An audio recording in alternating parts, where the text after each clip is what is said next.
Hey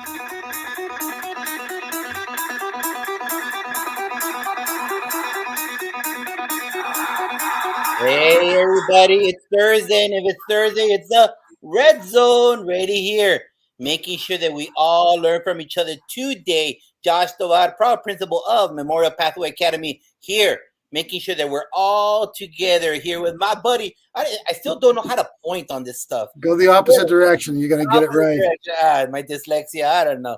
But you know what? We're here united with a great group of educators discussing a specific topic for future leaders, future teachers. But you know what? Remember Hawaii, remember Alaska, remember Maine, remember Florida, and everyone in the middle. We're only stronger together. We share ideas. So please chime in. Let us know where you're coming from. Give us your 2 cents. It's crucial because a tool that you might have in South Dakota might be working in North Dallas. What do you think about that? Take it away. Nice work, Josh. I don't know if I can steal any of your thunder right there. I think you hit all the bases coming into this. Thursday nights are always fun. You know, my name is Dean Packard. I'm the principal of Charlton Middle School in Charlton, Massachusetts. Co-host and solid anchor along with Chris Starcheski and Josh Tovar. Each week we get an opportunity to bring to you people from around the country to talk about things that are so important to our business. And you know what? You can't be on an island by yourself. And this show allows us to reach out and show all the great things that are happening around the country. And I'll tell you, it's a lot of fun as well. I call it professional development on steroids in the moment. So we can do it anytime we want. We can go back and watch these shows. It's all good stuff. Josh, great point about letting us know where you're from. We're streaming live on YouTube, Facebook, and Twitter at this point in time. And we will retweet this out later on for an opportunity for you guys to follow along at a different time. Josh, how was your day? Good day? My day, you know what? Every day is a great day. Every day, because I chose to be a leader. Every day I'm on fire. There's this young man that I know. His name is Principal Cafele, and lets us know that every Saturday morning. You chose to be a leader. So I'm always on fire because you know what? We need to be that vision person that people follow, that we're all in it together. So you know what? It was a great day. I had 2 kids graduate today. We stopped the whole school. We played a minute of the graduation song, and I thanked them in front of everybody. You know what?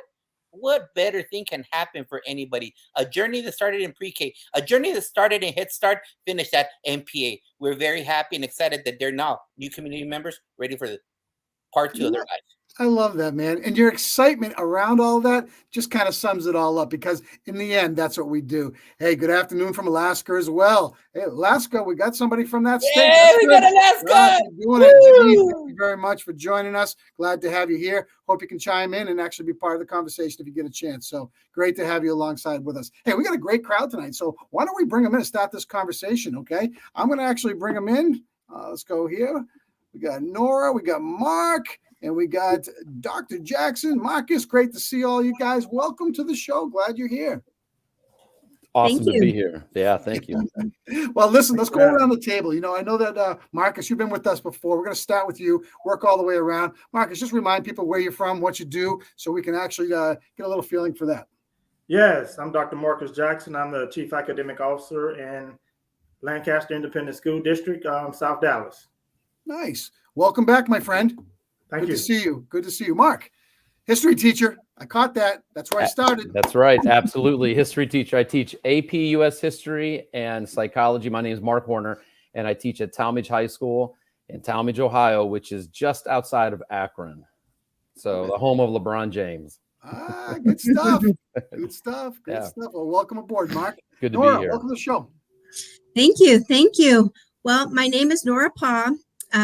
I consider myself a teacher, even to this day. I taught for many years. I was an English teacher, and I very reluctantly went into administration. But I was in administration for 22 years. And so after I retired, I went to go teach at the University of Texas at El Paso as a professor. And so I'm very honored to be joining you this evening. No, it's great. It's great to have you. And I'll tell you, you're going to be a valuable resource as we kind of unlock our topic tonight. And, Josh, we started talking about what this topic was going to be all about.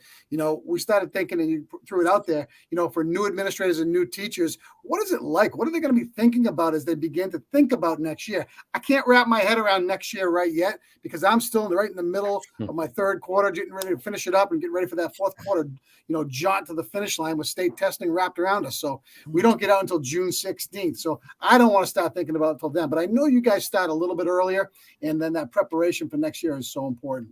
So why don't you take it, Josh? Right now I had some candidates, as I said before to other shows, I've had 4 openings all year long. And in such a very small school, it really affects you with the daily delivery of instruction. And so when you bring in candidates, sometimes the candidates are not prepared for the whole aspect of an interview, of decorum, of such a simple thing.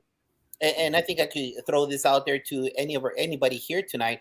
It's, what do you know about the school you're coming to? Do you even know the mascot? Do you know our colors? Do you know the address? What do you know? Because that tells somebody sitting in my chair, that you find value in coming and helping our children, that you find value being a team member. And it's crucial that you're aware of where you're applying. And a lot of the candidates right now, they're not finishing their certification, their alt certs also. Not only that, their prior business. So they come with a different mindset to what our academias and at our level. So right now, I think that this was one of the conversations, because I've been having, like I said, interviews with different members that show up and they're not ready just for an informal conversation. Just have not a committee or anything, just an informal conversation and saying, hey, I'm going to place you with the most valued commodity in a parent's life, the most valued commodity in an administrator's life, the most valued commodity in our family, our school family, which is our Jaguars. So we need A-level gamemanship, especially with all the noise that's out in the world. So I thought that we should throw that out from a university professor's aspect, from the classroom perspective, from central office. I think we have different views and different things that we see at different levels. That right now, if you are a senior at a college level, or if you're a freshman looking for a future opportunity as a classroom teacher, take some notes, write it down, because you know what? All we bring is a world of knowledge. So those are my 2 cents for right now. Nora, why don't you take that first as someone who's at a teacher preparatory program right now for leaders? What does that look like? How are you getting those future leaders ready to be able to understand if they hit the ground and hit the ground running and understand where they're going? What does that look like? Well, it is challenging because I think a lot of the future leaders, the practicing teachers, they're thinking about applying. And unfortunately, some of them say things like, well, I want to make the big money. That's why I'm doing this. Oh, trust me, if you had to total up the hours, it's not going to matter. And so what they do in their mind to prepare for this administrator position, they go online, right? They look at the data from the state. But I think one of the things that I've taught them, we talk about this a lot, is you have to know more than data. Yes, you do need to know the data involved with the school, but you need to know about the culture of the school. So I think that's one thing that's very difficult for them, because they're so black and white a lot of times. And so they say, oh, this area is low performing, I'm going to focus on this. Well, what are they doing on campus that's fantastic? Celebrating graduations. You need to understand the culture of the school, because the administrator that's hiring you, or even the superintendent, they want a well-rounded person.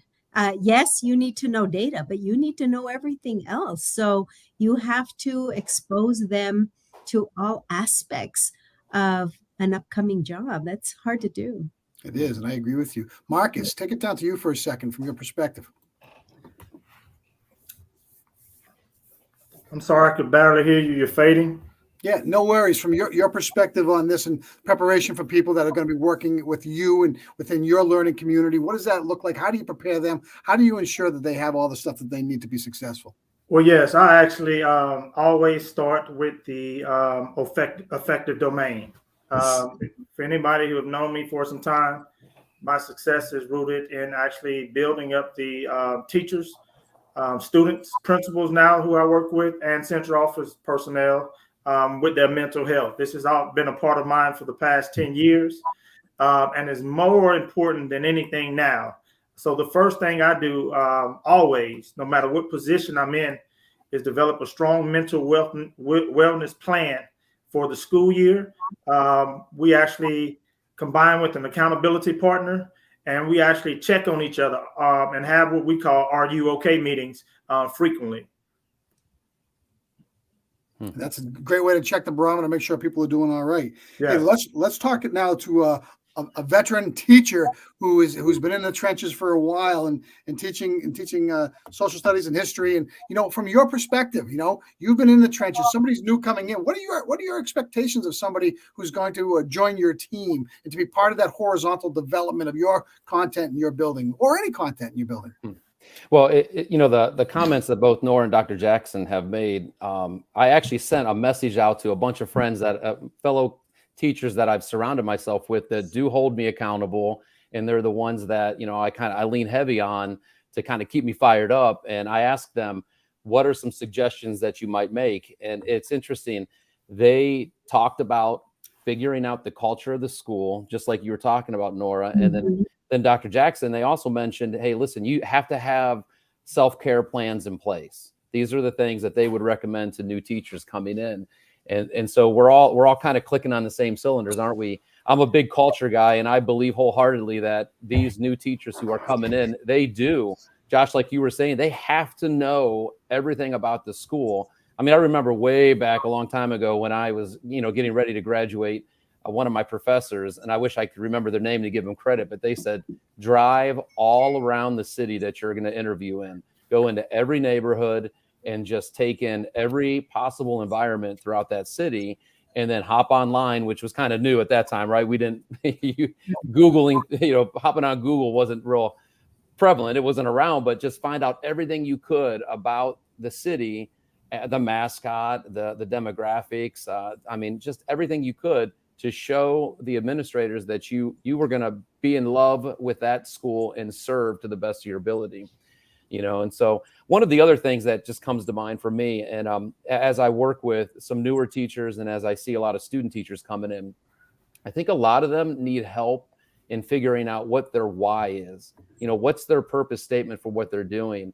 I get a little concerned because COVID messed a lot of things up for new teachers. They didn't have a chance to get into the classroom to do observations like they would have in a normal year.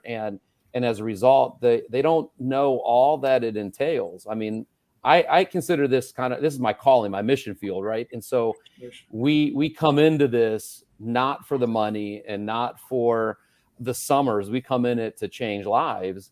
And a lot of kids are just kind of entering into it, and they're still unsure. And here they're student teaching, but they don't want to put the hours in, and they don't realize that there's a huge sacrifice that needs to be made to be the best that you could possibly be. So I think crafting that why statement is something I think is incredibly important for a new teacher coming in. I think that all of us have set in countless interviews for teachers, correct? And for administrators also. I mean, countless. There's a huge number. I think everybody in this group right now. So thinking about that, I'm the type of person that tell me specifically what. Tell me specifically. So let's think about all the situations we've been in where we spend a whole day to hire one teacher. A whole day to hire a teacher, maybe two. What have you seen are some of the obstacles that candidates place? I think that this is the right forum, and not a lot of elaboration, but what have been some of the errors?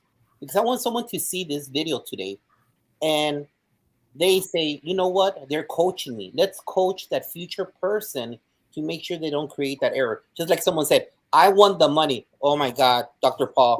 Really? Saturday cheerleading, Saturday 5,000 sports events, Friday to 11 o'clock or maybe 1 in the morning because lightning delay in football. Come on. Really? So what have you, Dr. Jackson, what are some, what would you say would be a no-no for an incoming teacher during an interview committee? Well, actually, a huge no-no is to think you know it all. That is a huge no-no. Many times, um, educators actually come into the profession as high flyers in undergrad. They have it all figured out. They made A's in all their classes. They had the professional development, and they're ready to go. However, even with your student teaching, there's nothing that can totally prepare you for what you're walking into. So it's always important to be receptive and be a sponge for knowledge, and actually develop a how attitude. If you don't know how to do something, don't be afraid to ask how do you do something.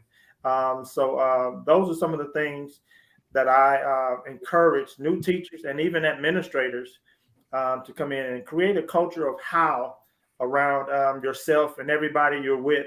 And don't be afraid to be vulnerable. Thank you. Mark? So I think vulnerability is key, but when you sit in on that interview, I'm trying to reflect back, and I unfortunately have not sat in on a lot of interviews. I've, been a part of, worked with a lot of student teachers. One of the things that I coach them up on is, obviously the basics. You got to look good. You got to know your information going in.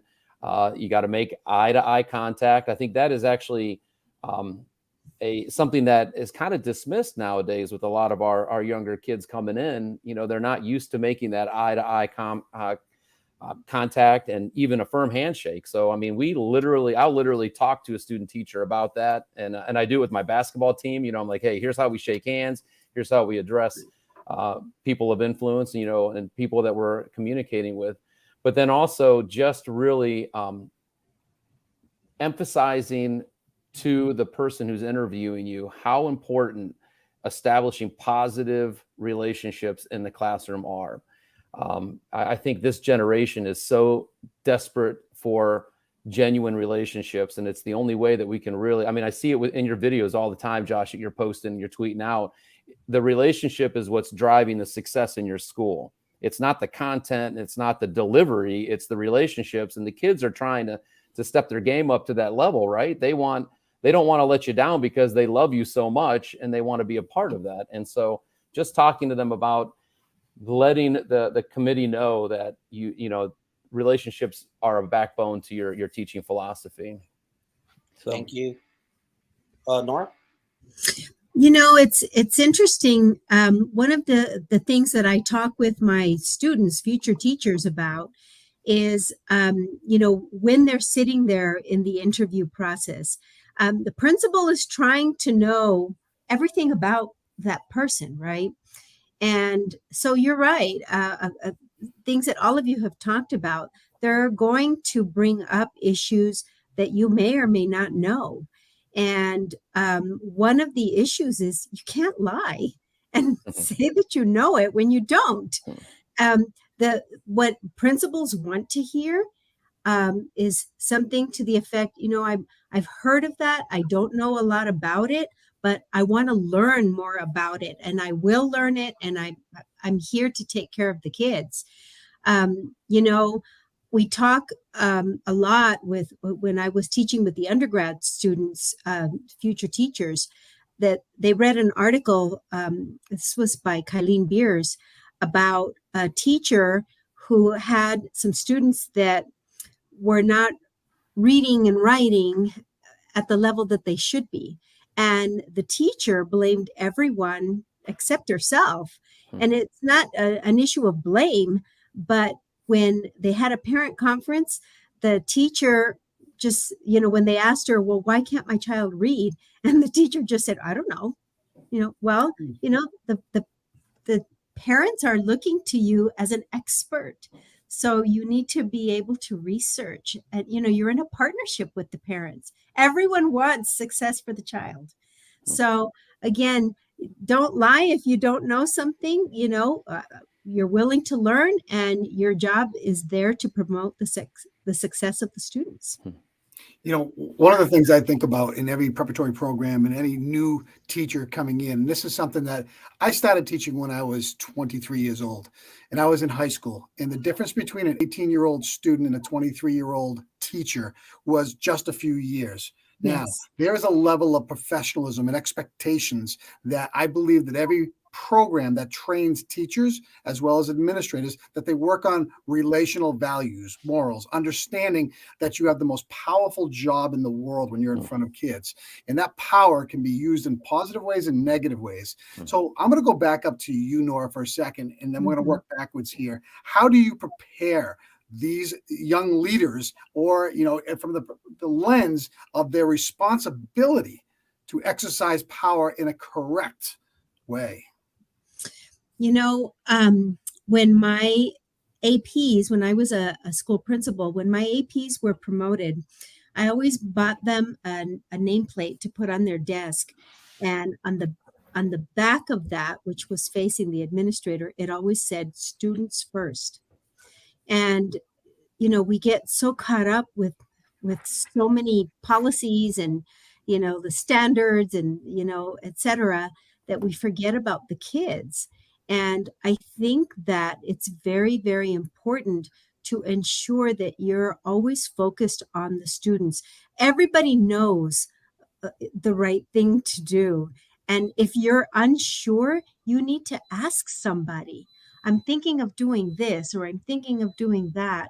You know, one of the things that I talk to my graduate students that are going to be future administrators, you know, I told them the story as an English teacher. When I first became an administrator, I was in charge of special ed, and I'm not a special ed teacher. It really scared me. So, you know, when I went to go talk to my principal, he just said, make sure the kids are successful. He said, go to every training, learn everything that you need to know, and put the kids first.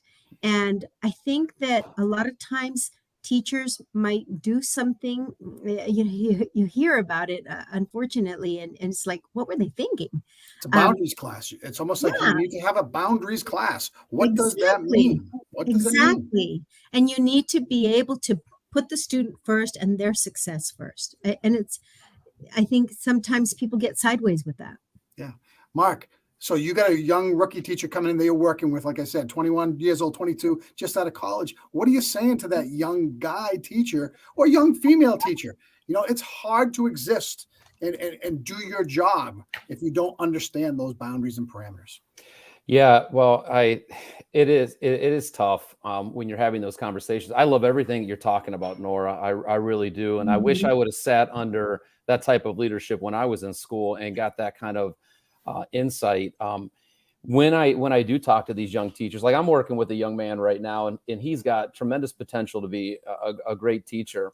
But one of the things that we talk about is that, you do it. There are so many different boundaries. Like, first of all, I mean, there's the common sense ones. Okay, here's how you respond to young men, how you respond to young women. And these are situations that you can never put yourself in because perception is reality, right? And we have to be above reproach.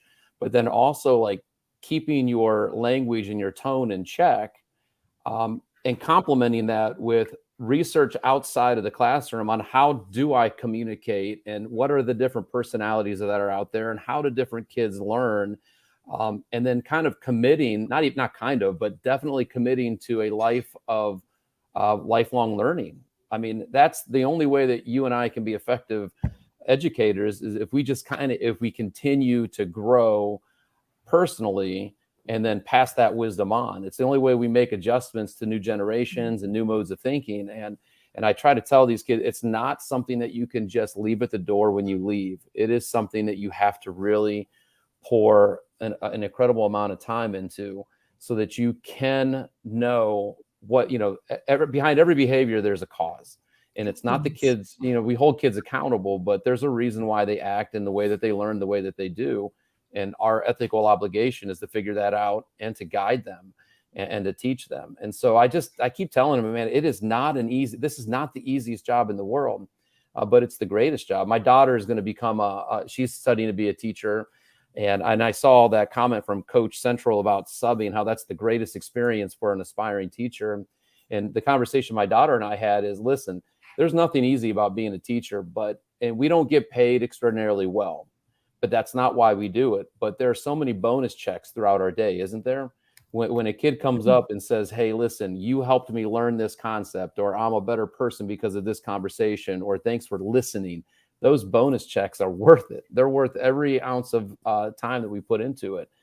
And so, just talking to these children, these kids, these aspiring teachers, just about how, you got to have a work ethic. You have to grow. You have to have that growth mindset. You have to be vulnerable. You got to admit weaknesses. You got to be humble enough to surround yourself with people who are veterans and who've been in the game and they understand, and seek wisdom from them. It's just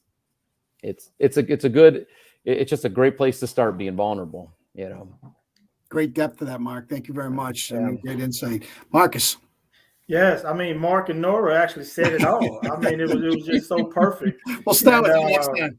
I mean, honest, he actually summed it up, and I actually was sitting here. I always take notes. I'm always writing, and Mark hit it on the head. First of all, you have to be tremendously honest with teachers who are coming into the profession. This is hard work. It's emotionally draining. It will be overwhelming, and you will cry often. But the rewards are priceless. Also, you have to remind them that our choices affect their chances. Our choices affect our students' chances.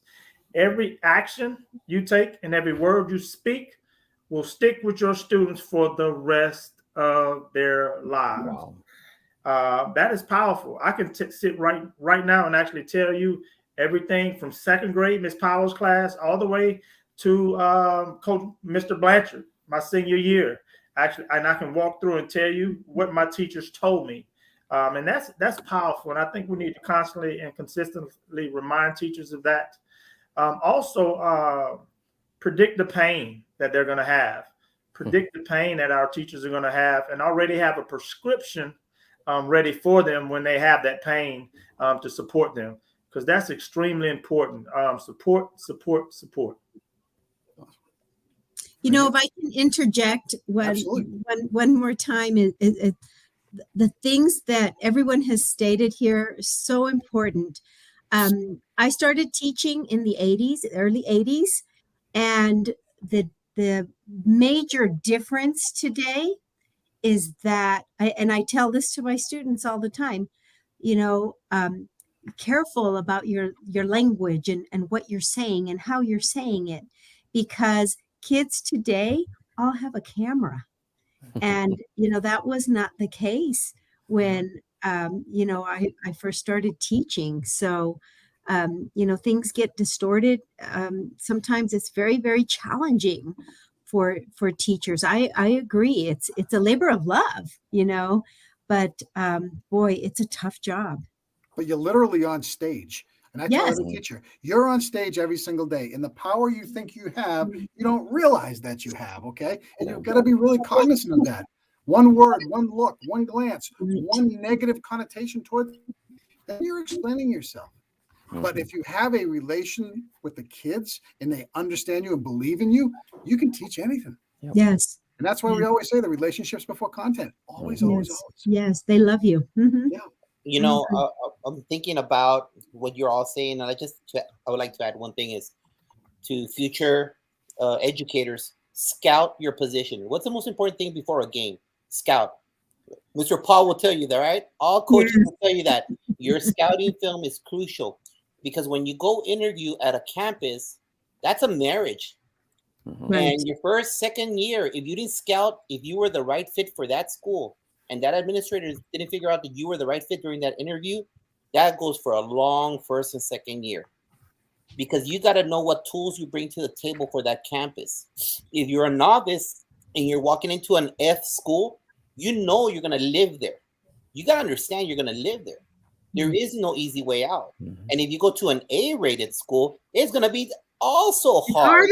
It's also hard because there's a standard, and being a novice does not Pontius Pilate your hands from the requirements. Mhm. So it's crucial that when you're a novice, you scout where you're interviewing.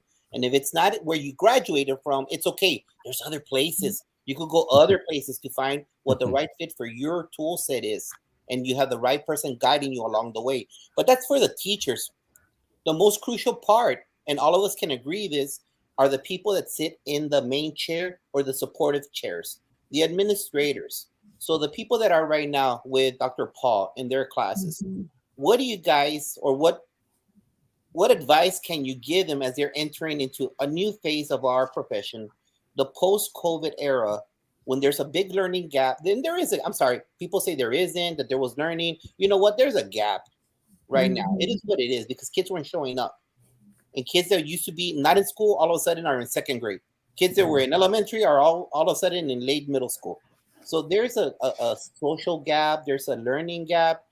We're not discrediting what our team members did, but sitting in that chair has been very taxing for all of us. All of us that are sitting in that chair has been very taxing. So what would you say, Mark, for a brand new administrator coming in, that what you've lived as a AP history teacher in Ohio, what would you say to them about how to create or be part of that culture, that climate of Talmadge High School? What would you say? What advice can you give them? The advice that I would give to a new administrator coming in, well, I would, it's interesting that you would ask this question because we will be having a new administrator coming in next year. Our current principal has been moved he's been promoted. Sorry, I was trying to think of the word, promoted to a position. And he's done such a great job of just weathering the storm of COVID. But this new administrator coming in, my advice would be, make sure you're visible, right? Make sure you're out there and you're talking to the kids. I'm a big advocate of fist bumping, kids all the time. It's part of my high bye rule. When the kids come in, they got to fist bump me. When they leave, they got to fist bump me. But just being out there and creating those connections and just being intentional about it. And then visiting your teachers. I have a personal podcast that I feature different educators in our city, in our school system. And I interviewed our elementary principal, and he's new. But I polled a bunch of his teachers before I questioned him. And one of the things they said about him that they loved so much was every single morning he walks the building and he says hi to every teacher.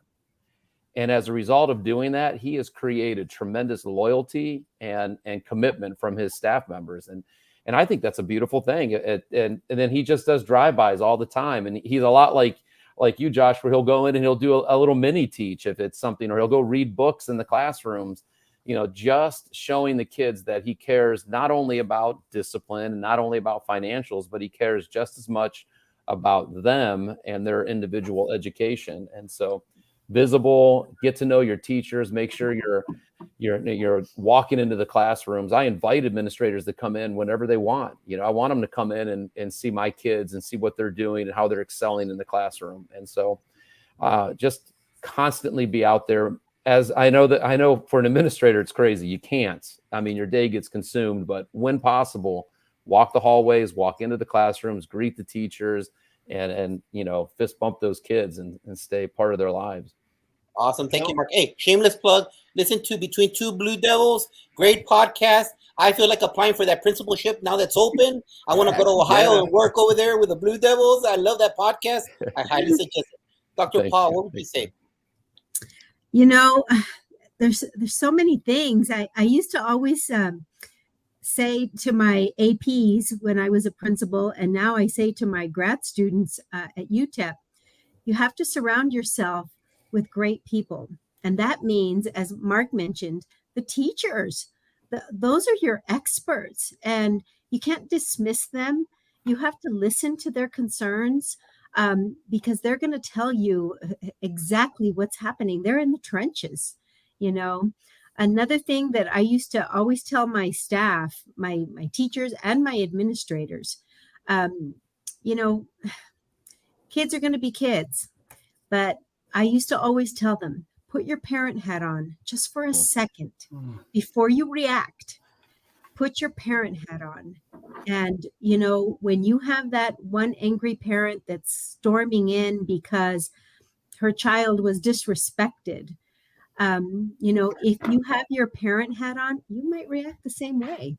So, there you have to empathize, and it has to be sincere, right? You have to feel what they're feeling in order to resolve the issue. And again, the students come first. The students can't do anything academically if they don't want to be there. So they need to feel like they're welcomed. That's sage advice, and one thing I just want to add before I go to the next thing I want to talk about is I've noticed the longer I've been in administration, the lower my voice gets and the more of a listener I become. And you can take that into the teaching world as well. If you want to be confrontational, you're going to have lots of fun dealing with some tough situations. Right. Okay. But bring it down. Try to understand from the moment where they're at. And I think it's probably the best advice that I had ever received, because I think when I was young in administration, I wanted to conquer everything. I thought I knew everything. And the older I get, the less I know. But I do understand people. And I do understand what they want. They want to be heard. And if you can get to the common ground of being heard first, you can accomplish a lot of things. And a lot of that noise goes away under those aspects. Now, listen, I'm a head basketball coach. I was prior to this as when I was a history teacher. So you talk about the people who got the job now, they're hitting the ground running. You talk about coaching up. You talk about building, empowering, and supporting. What does that look like? Because I miss my days of competition up and down the basketball court. But that is the most vital piece for success for any new hire in any building, okay? So from my lens, it's about support. It's about letting them take risks, challenging them, being there, and allowing them to speak amongst their peers and really engulf that conversation that's rich, it's real, and and relevant for their growth. What does that look like from you guys in your lens? And let's start off with Mark first this time. So, would you mind? My laptop's about to die. If you have to leave, man, you give us your best 2-minute drill right now. Boom, before it dies. So I need your charger. Yeah. I'm so sorry. I was trying to text my daughter to tell her to bring the cord down here to plug this in, and I missed the question. Could you, I was kind of catching. I said, I'm a high school basketball coach, and what I'm looking for is what do we do to empower, build, and support those people who just got that job? You got mentorship programs horizontally. You've got building-based stuff going on. You got collateral discussions about content, behavior, and management. What does it look like? How do you help them stay and thrive? Well, the first thing you do is you mentor them, right? You lock arms with them and you encourage them and you let them know that they're not in this alone.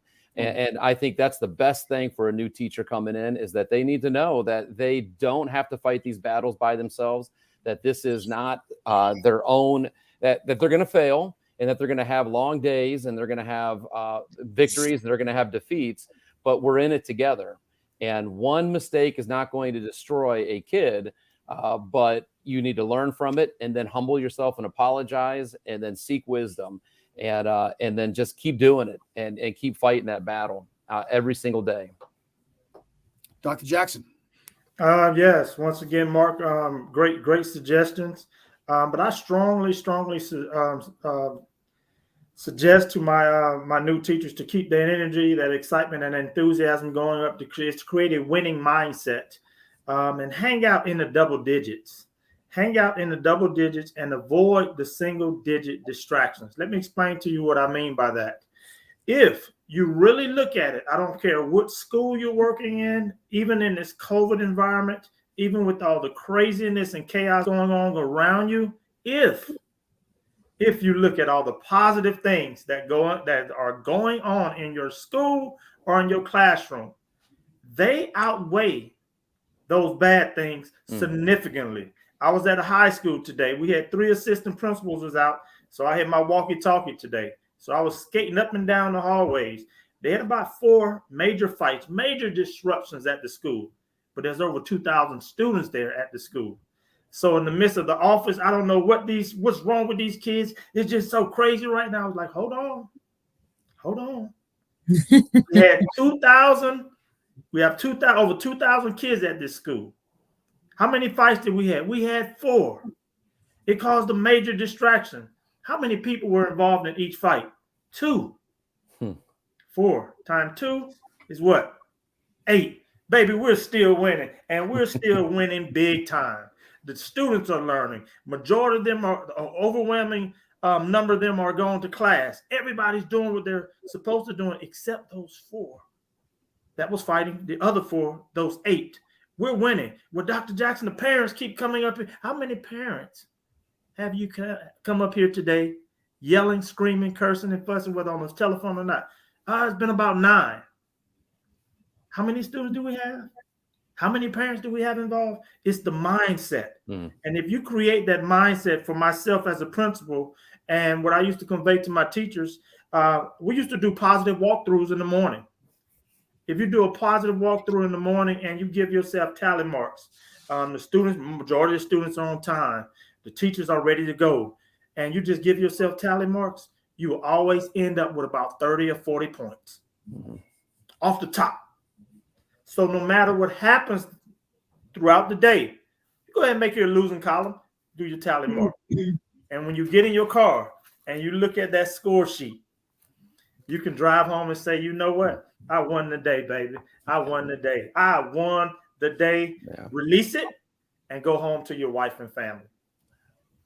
Sounds like a difference maker. So I get excited with this stuff. It's all good. Can I interject something real quick? It's amazing that you would say that. I have right here, this pad of paper is my Find the Good pad. And I made my basketball. I coach 8th grade boys basketball, but they kept them on the bench. So throughout the game, they had to find the good instead of focusing on the negative. And it's, and I'm thinking about why am I not doing that in the classroom? Why don't I have that pad of paper out? What you're talking about, that perspective is amazing. I love it. I absolutely love it. Yes. It works too, Mark. Big time. Your classroom is a basketball court. It is a game. Yeah. Yes. You're coaching. You're not just teaching, you're coaching. Yeah. So important stuff. Great connection. Nora. Whenever we would get new students on our campus, and let's just say emergent bilinguals, right, that didn't speak the dominant language. But one of the things I noticed with those kids is that they were able to communicate with their friends at lunchtime, on the basketball court, after school. Talking to each other made a big difference for them. And I think that we need to make sure that teachers are allowed that same liberty in talking with each other. I know that, the teachers have PLC time, they have conference periods, etc. We have to protect that. And we need to allow them to communicate with each other. And I'll tell you a story with some new teachers. The high school that I opened started off as a middle school, grades 7, 8, and 9. And then every year we added a year and dropped a year. But when we became a full high school, I added 30 teachers in 1 year. There was a lot of interviewing. And so I knew that I had to have some kind of a program because I had so many new teachers. And so once a month, we'd meet with these teachers, and you all mentioned mentoring. And so that first meeting, I had the special ed department chair, and she went over all of the acronyms and everything that people needed to do for an IEP and an ARD, et cetera. And then after it was over, and I thought it was a really good presentation, after it was over, I asked the teachers, like I said, there was 30 of them, do you have any questions? And no one said anything. And I just said, nobody has a question? And so nobody said anything. And then I said, have you guys seen that commercial where it says, what happens in Vegas stays in Vegas? And they're like, oh, yeah. They were all talking about it. And I said, okay, we're in Vegas right now. And so then one teacher raised his hand and he said, so no matter what I say, I won't get in trouble. And so I said, well, wait a minute. If you hurt a child, we need to have a discussion with HR. I said, but pretty much you're okay. So another teacher raised his hand and then he said, okay, for the first month of school, I didn't take attendance. So I tried not to act shocked, but I was. And so then another teacher raised her hand and said, I didn't either. And so then that was a relevant discussion on how they were so overwhelmed. In the beginning of the year, they couldn't even take attendance. And then they were all talking with each other and figuring out ways of helping each other. And I think we need to give them the opportunity to talk to each other. I love it. Wow, Dean, we're hitting on that mark right now. Hey, if you're in college right now, if you're a freshman in the university, or you're a senior about to graduate, please check this out. Share it with somebody else, because you know what? There's tons of educators here that have firsthand experience letting you know what it is to be right now. Dr. Paul, in charge of big high school, graduating 900 seniors. Dr. Jackson, surrounded by people like Anthony Mohammed, Principal Cafele, Mark Homer, connecting with all these people on his podcast, dropping nuggets of future success for educators. That can only mean that we're stronger together.